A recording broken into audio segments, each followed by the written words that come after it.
পুনৰ উত্তপ্ত হৈ পৰিছে মধ্যপ্ৰাচ্যৰ যুদ্ধ। এই মুহূৰ্তৰ ডাঙৰ খবৰ জনাবলৈ চেষ্টা কৰিছো।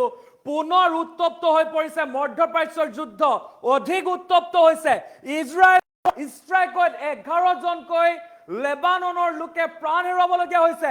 যেহেতু বৰ্তমান সময়ত যদি আমি চাওঁ যে ইৰাণ আৰু ইজৰাইলৰ আমেৰিকাৰ মাজত যি যুদ্ধ চলি আছিলে তাৰ মাজতে কিছু খাম কাটিছিলে, কিন্তু পুনৰবাৰ এতিয়া অধিক উত্তপ্ত হৈ পৰিছে পৰিস্থিতি। ইজৰাইলৰ ষ্ট্ৰাইকত লেবাননত 11 জনকৈ লোকে প্ৰাণ হেৰুৱাবলগীয়া হৈছে। এই মুহূৰ্তৰ ডাঙৰ খবৰ আমি জনাবলৈ চেষ্টা কৰিছো ফুল প্লেটৰ মাধ্যমত। পুনৰ উত্তপ্ত মধ্যপ্ৰাচ্যৰ পৰিস্থিতি উত্তপ্ত হৈ পৰিছে। এই মুহূৰ্তৰ ডাঙৰ খবৰ বুলি ক'ব লাগিব, যেহেতু লেবাননত ভয়ংকৰ ষ্ট্ৰাইক কৰিছে ইজৰাইলে, লেবাননত ভয়ংকৰ এয়াৰ ষ্ট্ৰাইক কৰিছে। এই মুহূৰ্তৰ ডাঙৰ খবৰ, ইজৰাইলৰ ষ্ট্ৰাইকত 11 জনকৈ লোকে প্ৰাণ হেৰুৱাইছে। 11 জনকৈ লোকে প্ৰাণ হেৰুৱাইছে। যিহেতুকে ইজৰাইল আমেৰিকা আৰু ইৰাণৰ মাজত যুদ্ধ চলি আছিলে, হৰমুজক লৈ ইৰাণ ওমানৰ মাজত আলোচনা চলি থকাৰ মাজতে ভয়ংকৰ আক্ৰমণ আৰু এতিয়াও ক্ষতিগ্ৰস্ত আৱাসিক এলেকাত আবদ্ধ হৈ আছে বহু লোক। এই মুহূৰ্তৰ ডাঙৰ খবৰ জনাবলৈ চেষ্টা কৰিছো। প্ৰশাসনৰ তৰফৰ পৰা চলোৱা হৈছে উদ্ধাৰ অভিযান চলাই আছে প্ৰশাসনৰ তৰফৰ পৰা ইতিমধ্যে। আৰু ইজৰাইলৰ আক্ৰমণৰ পিছত এতিয়া হিজবুল্লাহে হুংকাৰ প্ৰদান কৰিছে, প্ৰত্যুত্তৰ দিয়া হ'ব, উচিত প্ৰত্যুত্তৰ দিয়া হ'ব, কঠোৰ প্ৰত্যুত্তৰ দিয়া হ'ব বুলি মন্তব্য কৰিছে। এই মুহূৰ্তৰ ডাঙৰ খবৰ জনাবলৈ চেষ্টা কৰিছো। যুদ্ধবিৰতিৰ পিছত পুনৰ এক ভয়ংকৰ ঘটনা সংঘটিত হৈছে। ইজৰাইলে আক্ৰমণ কৰিছে, এয়াৰ ষ্ট্ৰাইক কৰিছে লেবাননত, এক ভয়ংকৰ এয়াৰ ষ্ট্ৰাইক। আৰু ভয়ংকৰ এয়াৰ ষ্ট্ৰাইকৰ পিছতে এতিয়া হাহাকাৰ পৰিৱেশৰ সৃষ্টি হৈছে। পুনৰ উত্তপ্ত মধ্যপ্ৰাচ্যৰ যুদ্ধ পৰিস্থিতি। ইজৰাইলৰ ষ্ট্ৰাইকত 11 জনকৈ লোকে প্ৰাণ হেৰুৱাইছে। কালি 15 আগষ্টৰ দিনটোতে সংঘটিত হৈছিলে ঘটনা। আৰু হৰমুজক লৈ ইৰাণ আৰু ওমানৰ মাজত আলোচনা চলি থকাৰ মাজত এই ঘটনা সংঘটিত হৈছে। এই মুহূৰ্তৰ খবৰ আমি জনাবলৈ চেষ্টা কৰিছো। এক ডাঙৰ খবৰ, ইণ্টাৰনেশ্যনেল আপডেট আমি দিবলৈ চেষ্টা কৰিছো, ইণ্টাৰনেশ্যনেল ৱাৰ আপডেট দিবলৈ চেষ্টা কৰিছো।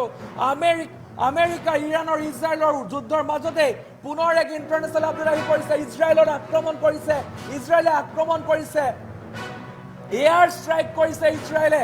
আৰু এতিয়া হিজবুল্লাহে সকিয়নি প্ৰদান কৰিছে, কঠোৰতকৈ কঠোৰ প্ৰত্যুত্তৰ দিয়া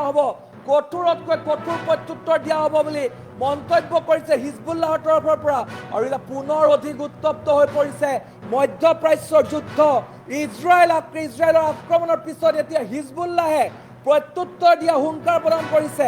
লেবাননত এয়াৰ ষ্ট্ৰাইক কৰিছিলে ইজৰাইলৰ তৰফৰ পৰা। আৰু সেই এয়াৰ ষ্ট্ৰাইকত 11 জনকৈ লোকে প্ৰাণ হেৰুৱাবলগীয়া হৈছিলে। এই মুহূৰ্তত ডাঙৰ খবৰ জনাবলৈ চেষ্টা কৰিছো।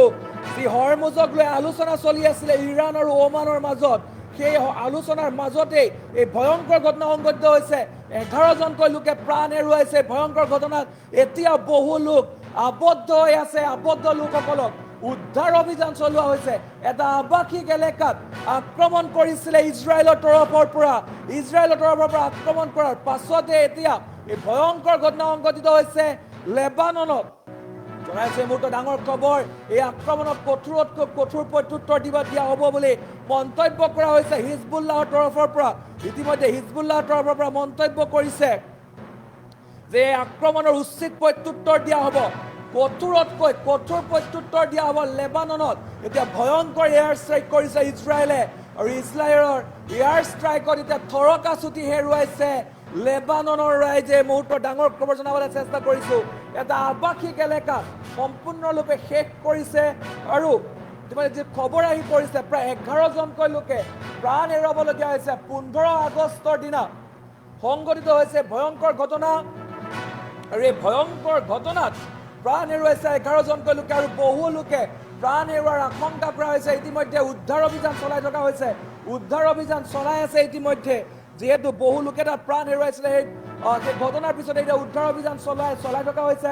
বহু লোক আজিৰ দিনটোত তাত আবদ্ধ হৈ আছে।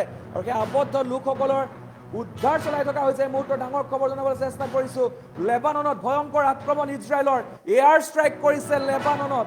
যি সময়ত যুদ্ধবিৰতিৰ পিছত এই ভয়ংকৰ আক্ৰমণ বুলি কৈছে সকলোৱে যুদ্ধবিৰতিৰ পিছত এক ভয়ংকৰ আক্ৰমণৰ লক্ষ্য কৰি লৈছে লেবাননক আৰু তাৰ পাছত এতিয়া হিজবুল্লাহৰ তৰফৰ পৰা সকিয়নি প্ৰদান কৰিছে ইজৰাইলক উচিত প্ৰত্যুত্তৰ দিয়া হ'ব কঠোৰতকৈ কঠোৰ প্ৰত্যুত্তৰৰ সন্মুখীন হ'ব লাগিব ইজৰাইল